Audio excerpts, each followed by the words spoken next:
Hello everyone, I'm Veronika. I feel very honored to be here today to talk to everyone because I remember when I was sitting in these seats and just hearing graduate students talk to the top, and I was so impressed with that and so intimidated, and so that feeling kind of completely got away. But I want to talk to you today about my path, my academic journey.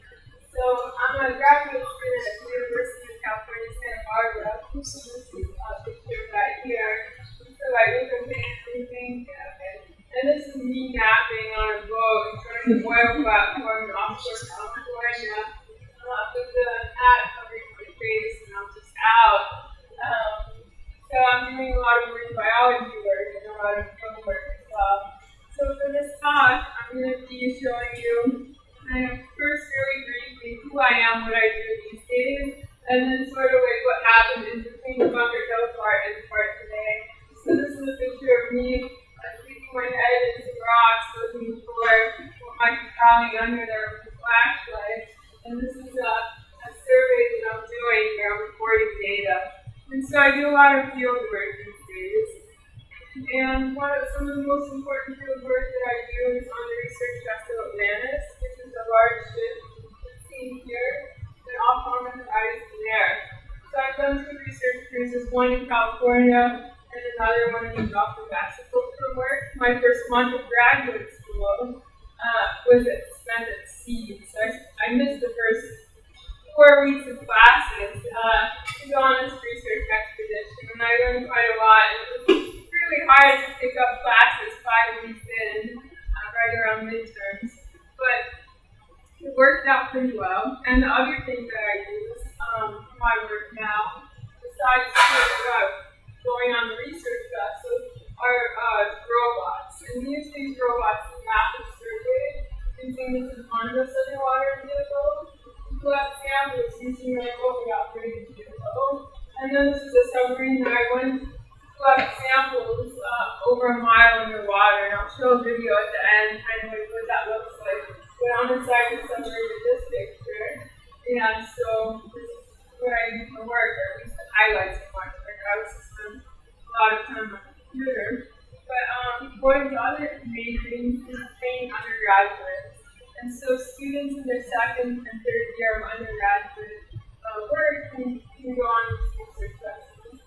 So here, photographed with an intern, and she went over a mile in the water to help me get samples for my project, which is the samples that So there's been a lot of fun stuff and a lot of challenges happening as well.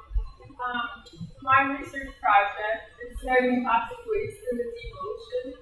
So back in the 1950s, it was actually legal to dump toxic waste in the ocean. This is before the EPA. And so in order to get rid of their trash, people would dispose of barrels of waste in the deep sea. So off the coast of California, there's between 300 and 500,000 barrels of toxic waste.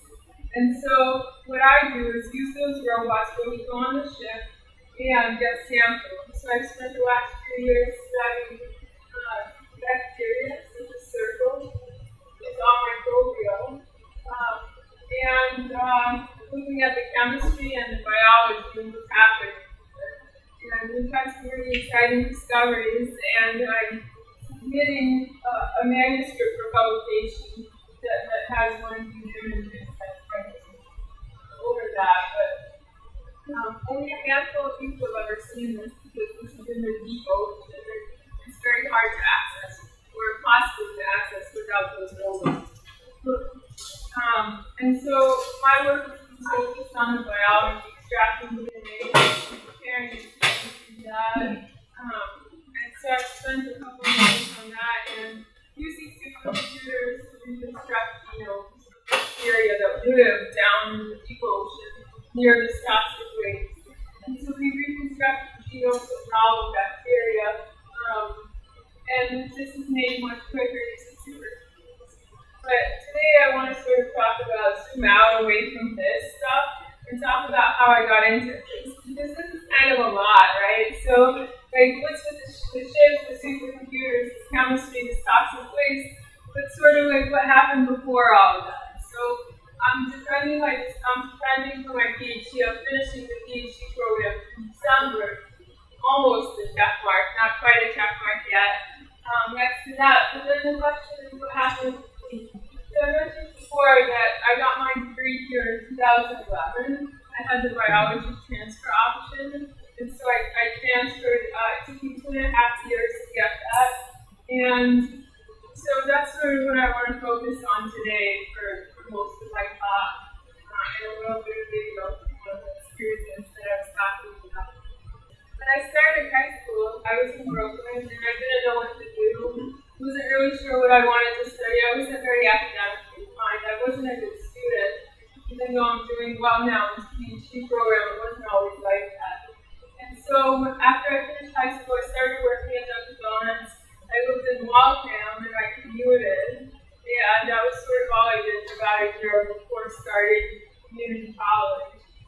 And so I wasn't sure what I wanted to do, wasn't sure what I wanted to study. I was doing sociology and philosophy, ethics. I took some biology classes, some chemistry classes, and I went to tutoring in that building under the library. Is that still there? God, I spent so much time there. They knew me. They hired when they saw me coming, like, this girl.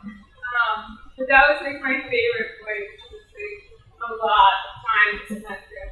The classes I thought were way too hard. I was like, I don't know why it's tested. And now I look back at that, I'm like, that was hard. That helped me so much. The stuff that I learned, I need that stuff. If I didn't know that stuff, and it was even harder today. It's hard enough today, though. So there's a lot of preparation. It was so helpful. And I found my old transcript, and I still have it, but I found my old transcript, and I hope that you can't quite read it.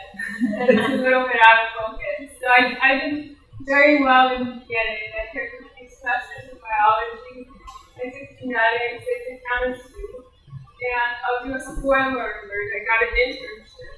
So I wanted to show you what I did before that internship, so you get an idea of that. I had 1 semester of chemistry. I took the first half of chemistry, 1 year of biology, and 1 genetics.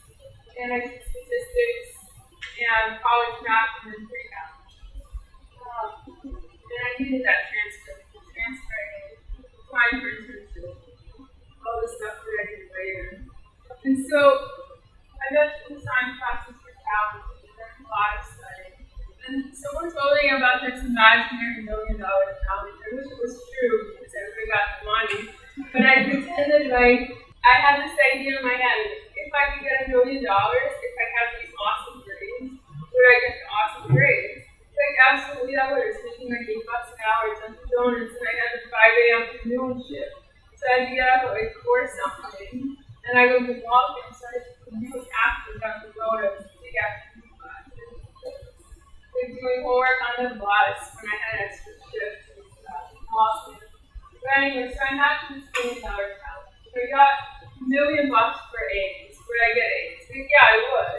And that made me realize that, wait a minute. If I do this stuff, I could get these grades, scores. And so it helped me find security because I was so intimidated. I was like, there's no way I can do this. There's no way I can do well in these classes. And so I ended up going to all the office hours. This is why I know my professors now. Like, this is how I talk to them because I got to know them when I was struggling with classes. I remember struggling doing like significant figures. I couldn't figure out how to convert nanograms to grams or something on the first year. And they helped me. And the other thing that helped me so much that I completely didn't realize at the time was so important was working with the other students. Like students to the left and students to the right, and the 3 of us formed a study group. And one of them I still keep in touch with, another I don't know what their outcomes is. But we would try to like explain these concepts to each other. And it helps so much to talk about it. Like, if I talk about something or someone's telling me something, you're going to remember it. So that's how it helped me learn quite a bit to do that. And so after that first year and a half or so, there was an open house at Harvard Chemistry Lab. And I'd never been to a chemistry or any kind of lab at all, except for the lab scared. I was like, what And I go into this big chemistry lab at Harvard that's off. And so Professor Kanami took me. So I was super intimidated. I was like, oh, just be quiet, like hide in the corner as well. And this worked out really well for me because it turns out that a lot of people didn't apply who went to this open house were all allowed to apply. And it was a lot of work to apply. You had to write an essay, you had to submit your transcripts, you had to get recommendation letters. I was still working in Dunkin' Donuts, I was taking exams, I was trying to do labs and homework. And I was just like, oh, I also have to apply to this internship. Why do I need more work? But I did apply because it looked so cool. I was like, I really work here. And it was a paid internship I applied. And I got the job. It was like the happiest day ever. I was like, there's no way this can happen. But this happened.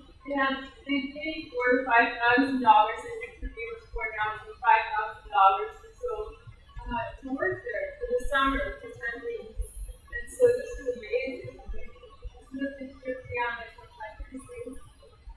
probably like looking over, like super excited. My poor mentor had to deal with this thing, overexcited person. And I think I was working 50 or 60 hours a week. Like I wouldn't leave. I was like, is there something else I can do? Like, can I prepare something else? I'll write more notes. Like, I worked in this building, there. And it was an awesome experience. I didn't know how to do anything.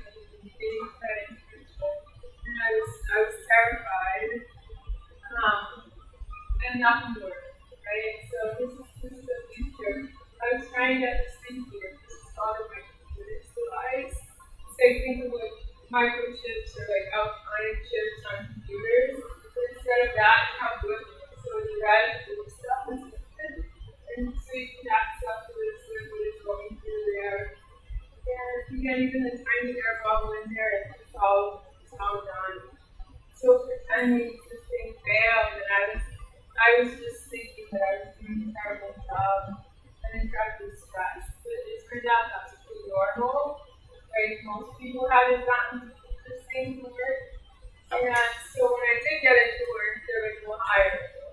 You could stay on and work part-time during the academic year. So this was huge. Now I have a job at the chemistry lab at Harvard, opening all kinds of doors for me, making me look at for applications and things like that. And it was also really hard because I was still commuting. I was not working in Dunkin' Donuts anymore. They gave me $10 an hour in this chemistry lab.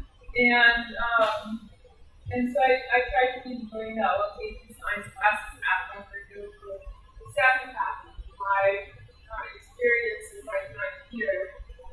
I had to summarize what happened with a lot of struggling and studying and a lot of tutoring in order to get better grades, talk to professors and things like that. And that led to the internship. And I was also able to get recognition letters and things like that. Like I still talk to professors 7 years after I finished. And once I got the internship, I just better for other groups and also for transfer. So I knew I wanted to transfer to a 4-year college after getting my associate's degree. And so it was a really big deal that I had this internship experience. And so I wanted to tell you guys about different internships at Harvard. So I didn't know about this at the time, but that Harvard internship and other internships are listed online. People at the SFRU, research experience undergrads, you can find jobs for students who have no research experience. So I thought you needed experience to get a job, but my first job was at Harvard Chemistry Lab with no experience. And so this blew my mind. I didn't know that was possible. And these internships usually pay like $4,000 to $5,000, and they give you free housing, and they train you and tell you what you need to help you start doing like early science. And so there is no website that looks like this is our site that you can put for students, and they have different topics. And so I was interested in biology and microbiology and chemistry. And the internships are competitive. have good grades and write a good application, and so this is something I really recommend. I did another internship after the Harvard one at Brandeis in Waltham for materials science and biochemistry. So that was a kind of internship. And I learned a whole new set of skills, which was laboratory, and I got to know other scientists and sort of get that experience. I think I applied for 8 or 9 of them that year, and I got one. Sometimes it's hard to get in. And you have good grades because then they can see that you're hardworking. Because they would have high expectations of the interns to really put in that effort, put in the work. So you need to show them that you can do that by having grades. And so that's kind of how I got my first experience with this design. And I had a lot of fun. I was stressed. I tend to be a stressed out person sometimes, a little type A, you might say. But it was an excellent experience because I got to see what it was like to be in class. And I decided that's what I wanted to do. I wanted to do science. It even scared me a little to say that. Why do I get to do science? I thought scientists thought their science classes were easy, and my science classes weren't easy. But I realized that's actually more fun. Okay, so then I wanted to go a little deeper. When I worked in these labs, I also did a study abroad with Professor Stever, and I got to go to Costa Rica, which was probably the most fun I've had in my life. I grew up in Brooklyn. I was a city person. I didn't know what hiking was. I thought the difference between hiking and walking. Just walking. But I went to Costa Rica and I learned otherwise. And I got to experience what it was like in my first sort of taste of field. So I showed all those ships and all the robots and all that stuff to the kids. The first time I really got to do this was in Costa Rica. We did plant sets. So we go in the rainforest and find work with the different types of plants and see how many were growing in a certain area. And it's very similar to what I do now in the field of different things. So it was exciting to have that opportunity. Again, the grades, the application has to be done for this stuff. And again, it takes some time. And it's such a worthwhile experience that I went back the next year, and then I went back again on my own after that. So I really enjoyed this. Okay. So then after the internship and after the first internship, I kept taking science classes, and I did a little work. I was trying to work like 20, 30 hours a week in chemistry lab, started getting much in the mix. And I got to these classes were challenging, but then they really prepared me for the classes that I would take when I transferred to 3 years of school. And I did biotech, cell biology, general biology, physics, calculus, statistics, and I really packed these classes together when all I had was science classes at the end, because I had taken sociology in the beginning, and so this was intense. Labs and classes and then working in the lab at the same time. It was possible to do that, and so I think that I was able to do that and do stuff I did want to do. And then I, of course, did history and all that. And so I pulled this up because what did I do under Hillary staff? So now you get ladies my like records and stuff. This when the grades started to go down, I was reading the chemistry lab about I got smarter and I was also smarter. And I was also applying for four-year colleges, which was like having another job. This was application. But it was possible. And so the other thing I wanted to do was spend some time talking about transferring to career college. I don't know who wants to do that or who has other, interests and applications that they want to do. But I found that applications. So some universities didn't want to take the classes, some did, but they counted them as something else. Like it was bio one something here, and it was bio A there, and it was just every single step was during this next one. I don't know what's changed, and it stayed the same. But it took a long time to sort of get to know the programs of these other colleges, what their requirements were. I wanted to have a degree in biochemistry, and so I wanted to look at all the different things that were required for that. And I also got a lot of help with it. So I don't know if that writing center is still there in the hallway, like you just keep walking, you say something, you want to learn something. And so I went to the writing center and I realized that someone would look at your materials and look at these application essays. You don't have to do that by yourself. You can get a professional work for you to like help you. I think those days. But I wrote these application essays and I wanted to get here. And I got quite a bit of assistance with that at the writing center. And so I transferred to Mount Holyoke College, which is this beautiful place in Western Massachusetts.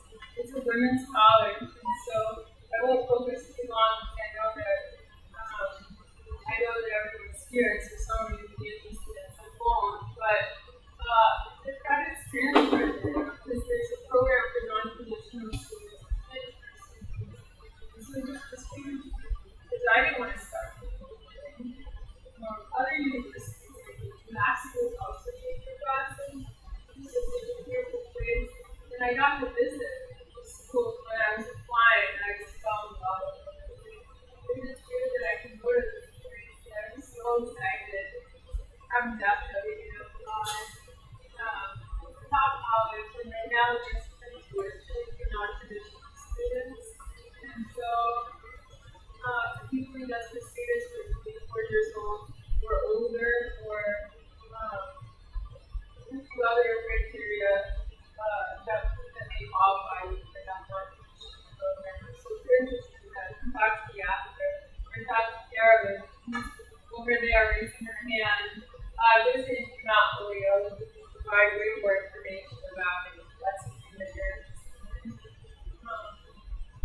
The classes were really challenging, but then I did well. So now I'm happy that the classes are challenging because it was really a preparation. So yeah, you can contact me, but especially Carol, especially from over there, just to visit the school and tell everyone about it. It's interesting. So then, after I went to Mount Holyoke, again, more applications. Now I'm applying for postdoc jobs, so the applications really never end. But I applied to graduate school, and it was actually pretty similar to applying to a four-year school. And I did well in Mount Holyoke. I wanted to be doing science, and I took some food class, and so I decided to do biochemistry, like marine biochemistry, marine biology. And to get to go out of the field. So, again, grades, essays, research experience is important. And you also need to take your exam with GRE, strike grant. And I learned about some where people specialize in biology without training. I'm glad I got accepted to a few schools. I interviewed first. They fly you out for interviews. So I would miss a week of school and go to California and Seattle. Hawaii refused to fly me out, but they accepted me, so that was exciting. But I didn't get to talk to the professors, and I wanted to talk to them before I committed to spend 5 or 6 years working with them. So I ended up going to the University of California, Santa Barbara, 5 or 6 year program. Been there 5 years. I'm graduating in December, and excited about that. And the thing with graduate school, I learned this when I was sitting where you are for the top graduate school. The tuition is free. You don't pay for graduate school. The PhD programs, they pay you instead. So you get free tuition, you get free health insurance, and you get usually between $20,000 to $35,000 a year. That's what you're paid for that. And so I've been living off of course. that money, not working besides graduate school. So when people ask me what I do for work, they see graduate school. They're like, you're a student. I'm like, yeah, they pay me because that's my job as well. And so you can be funded as a researcher, you can be a teaching assistant, you can try to get awards and fellowships. As a teaching assistant, you teach laboratory. So I taught oceanography labs to undergraduates. I had 27 or 28 students for three times a week for 1 hour. And so that takes some time. A lot of the time spent actually doing research, learning how to do this stuff. For me, I was going out at sea and using those robots I talked about in the beginning. So I mentioned applications as a stipend. But yeah, in your first year, you're still a student. You're really taking a lot of classes, and you're getting to know your research. The first year is your PhD program. And then in your third, fourth, fifth, hopefully sixth, maybe sometimes it takes a little longer, you're focusing on research. You're writing grants, you're writing papers, you're presenting at conferences, and you're teaching and training other people. So I trained an undergraduate student who's working at pursuing plant genetics at Carnegie now. I just finished writing my first manuscript. My co-authors all criticizing it, and then once I edit it, then we can submit it for publication. And I also taught at a workshop and things like that. So then you sort of branch out because you have a couple years experience. And you don't really take classes much, maybe one class after your second year part. You're really just working in the lab, you're working as a researcher primarily. So that's what I got in graduate school. And it's been really exciting because the first 3 years were so intense, research, classes, moving to new place. And then around the third year, you kind of get the hang of it. You're like, oh, this is okay. The first year is like the worst. It's so overwhelming.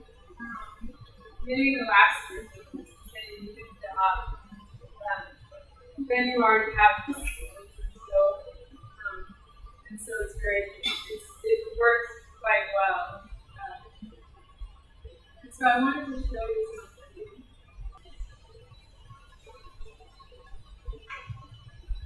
So the second cruise I went on, that first one was in California, and this was in the Gulf of Mexico, and I didn't want to show too many videos, but the first one was remotely operated vehicles, and this was with this actual submarine, where we went a mile down, and so I'll just show this to you quickly, because I can't resist it.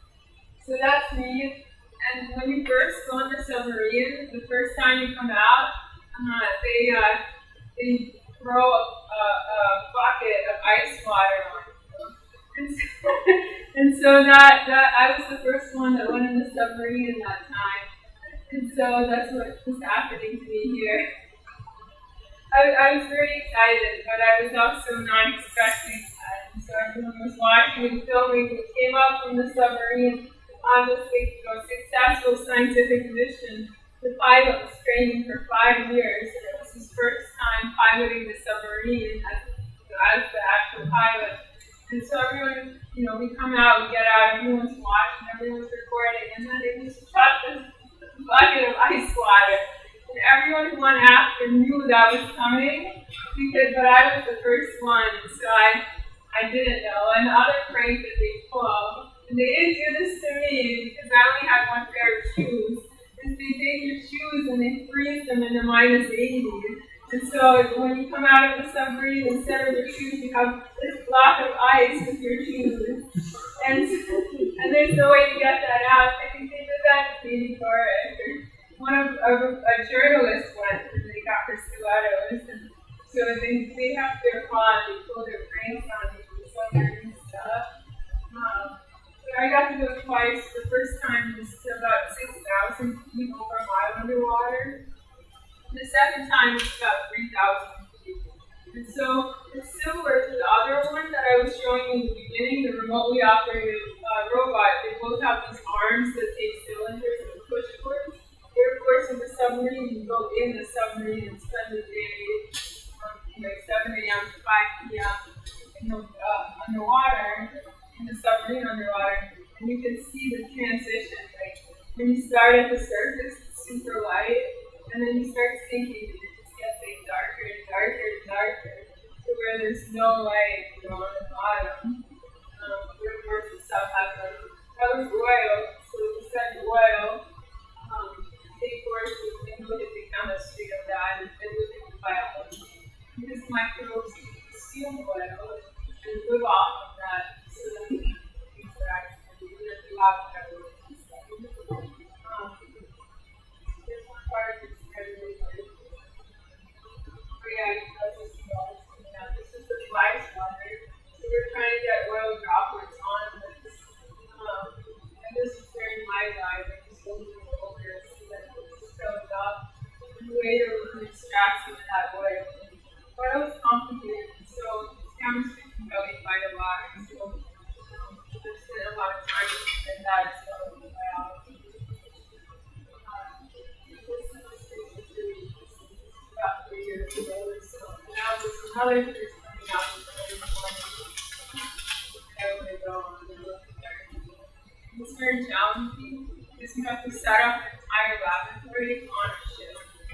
So things work pretty differently. So if anyone wants to talk about that, I have a lot of stories. A lot of but yeah, that was the document. We saw a lot of weird stuff out there. Looking out this tiny window,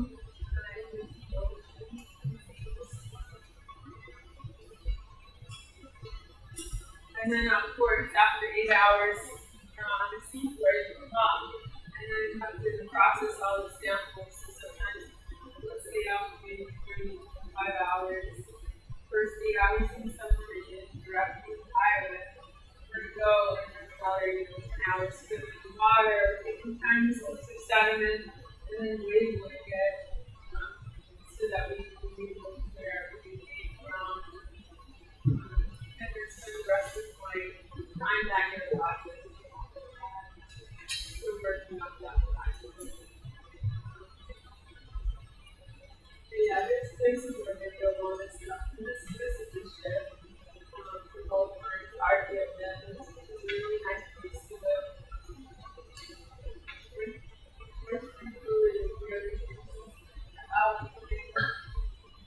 This is Alvin submarine. This is Dr. Veronika, and this is Sentry, which is an armed robot from kid.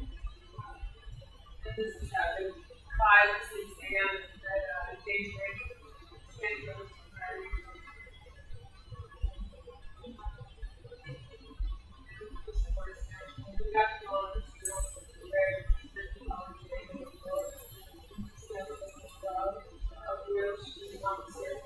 So for this project, I was on the bottom collecting those fresh waters, and my PhD advisor was on the surface, also collecting oil, and we were looking at how the chemistry changes from the deep ocean to the surface, porosity, and all the processes that are happening that are changing the chemical composition of the oil.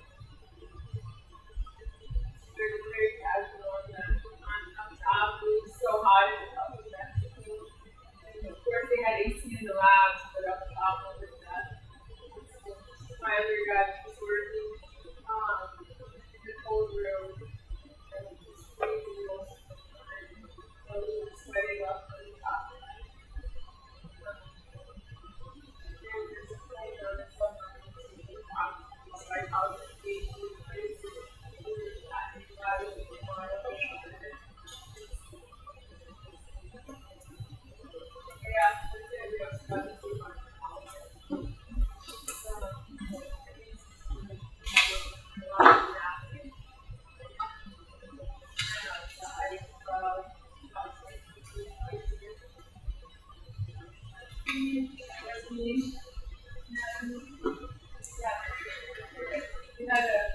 We had a good time on this cruise, and I was still processing those samples. The processing was much longer.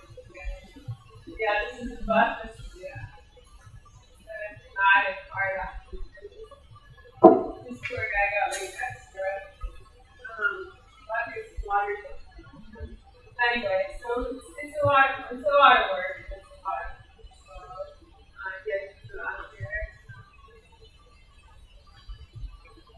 So,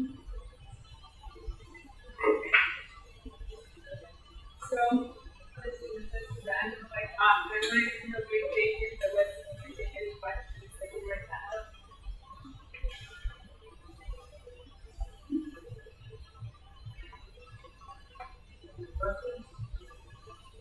Computer science.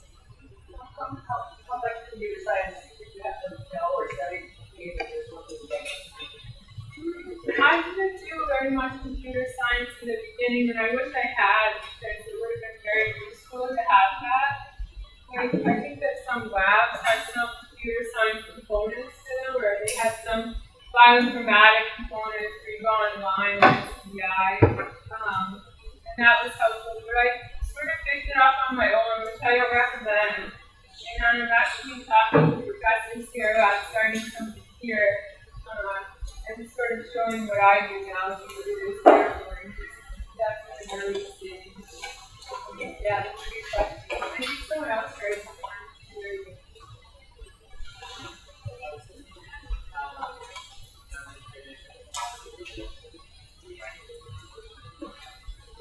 I think some of them were not too thrilled because they had never seen light or been exposed to light. It's like eternal darkness. I think some stuff can't away. Some stuff doesn't too bothered by it. But I think that there's more things that see where they can see the sky. And submarines like sinking into the ocean with lights and probably the ocean and stuff. We picked up a little bit of vibe too. So yeah, I was like any mistakes during sampling that come through overcome yeah, that's a really good question. One of the problems is when you go out to see if you forgot to bring something, you just don't get that item. And it's very hard to think of everything, especially in the beginning, and to be perfect when you're working like 20 hours straight or something, not to make a single mistake. So we try to prepare as much as possible, like labeling things beforehand, writing out notes. But then, we might get a different number of samples, or we might want to do sampling that we didn't expect to do. And so, actually, that's a really good question. We did the best that we could always with this stuff. I think that not very dramatically labeling was like the hardest part of all of it. And now I look back and I'm like, wait, was this 4-6 from this dive or that dive? And I have the date, but I don't have the dive. So I'm like, okay, I can match it up as long as I have some piece of information. So sometimes there's like a little bit of detective work when you look back at things that you did years ago that you think you're going to remember. And also, the containers have to be very specific. Chemistry has to be in special glass containers. For biology, samples have to be only in sterile containers. And so, some of it is like thinking on the fly, like, oh, I didn't bring the sterile super spatula thing. I can sterilize this metal one, with alcohol in it and use that. So there's some improvising sort of happening on the fly. There's stuff that happened during the dive too. Like we were trying to get a push force, so we have a cylinder, and the robot arm is trying to push it into the sediment, and it's too hard. It can't go into the sediment, but there's oil comes out, and that's our mission is to get the oil. I'm like the senior scientist, I'm in charge of this. The pilot says that the push force can't go in, and I'm like, oh, can you try harder? And he's like, well, like I could, but it's not going to work. I'm like, okay, just try it. And so he's making the robot push the arm down with the core line, and the entire submarine lurches forward because it won't go in. It's just like solid. And then the submarine is like basically doing a push-up by accident with this. And so I'm like, okay, I need a few minutes to think. I know we need this oil. It's a lot of pressure if I mess up this dive. I'm like a really junior scientist. It was the biggest opportunity I've had in my life. And so I was thinking about it, and I know for the chemistry, you like dissolve the sediment in solvent and just throw in just the oil to use for the analysis. And so I was like, let's go over here with the submarine and see what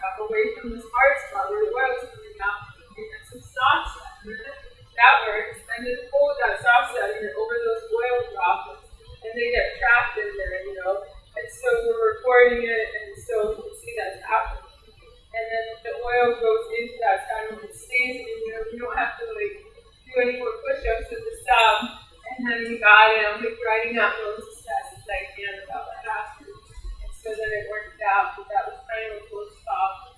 I really needed that. And there was no way to actually serve it. So you gotta figure it out on the spot. But yeah, there's a lot of stuff like that.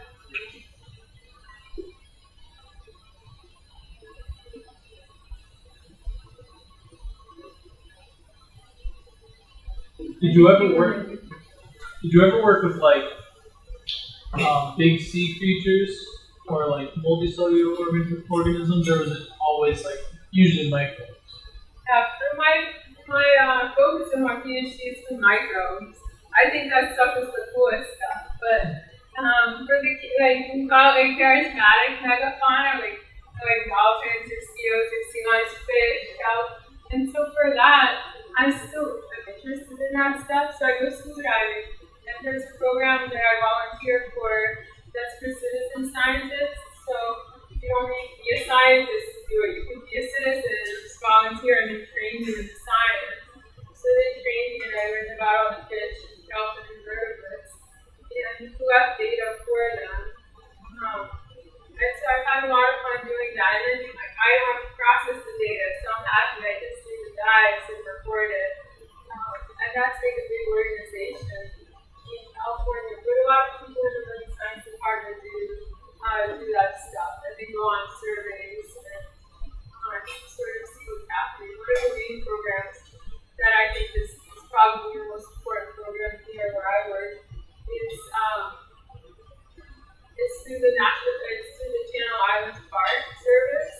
And so they have a long-term data monitoring program that goes back 30 years. So every year they go back to the same locations and they see what's there and they take notes on all of that. So they can see kind of things that's happening with like fish populations or kelp or urchins or things that are native to that ecosystem. And a lot of scientists work on that sort of data as well.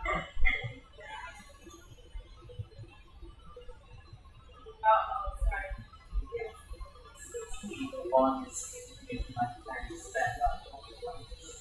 I was there for like 28 days in 2013.